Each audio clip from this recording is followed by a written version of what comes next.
আমাদের নববর্ষে হচ্ছিল এক্সিবিশন, তাই আমি চলে গেলাম সামিল হতে। আর আমাদের নববর্ষে এমন হতেই থাকে, আর যখনই হয় আমি কিন্তু চলে যাই। আর এগুলো যেগুলো আপনারা দেখছেন সবই কিন্তু হাতে বানানো, তো আমার বেশ দারুণ লেগেছে। যা যা আপনারা দেখছেন সবই কিন্তু হাতে বানানো, আর এগুলো কিন্তু ফর সেল। আর অনেক কিছু এখানে রাখা ছিল যেগুলো ফর সেল না, যেগুলো অনলি ফর এক্সিবিশন, আর যেগুলো পুরো নববর্ষের মানুষরা এখানে বানিয়েছে আর এখানে সব রাখা ছিল। প্লাস এই শাড়িগুলো আমার ভীষণ ভালো লেগেছে, দো আমি কিনিনি, বাট আমার ভালো লেগেছে। আর এগুলো দেখুন ছোটো ছোটো জিনিস যেগুলো হাতে বানানো, দারুণ কিন্তু আমার লেগেছে। আর এই পেন্টিংসগুলো পুরো এক্সিবিশনটায় আমার খুব সুন্দর লেগেছে। তো আমি এখান থেকে কয়েকটা জিনিস কিনেছিলাম। তারপর এখানে যেগুলো আপনারা দেখছেন এগুলো কিন্তু for exhibition, not for sale. তো আমারই কিছু ফ্রেন্ডসের মা এগুলো বানিয়েছিল, তো আমার দারুণ লেগেছে দেখে। সত্যি তো ক্রিয়েটিভ পিপলরা নববর্ষে থাকে, সত্যি আমার বলতেও ভালো লাগছে।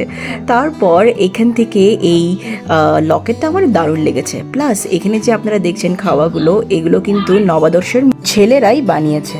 প্রত্যেকটা আইটেম ভীষণই ইয়ামি ছিল। আমি নিয়েছিলাম ব্লু লাগুন আর নিয়েছিলাম মোমোস, ভীষণই ভালো ছিল। ভালো লাগলে লাইক কমেন্ট শেয়ার।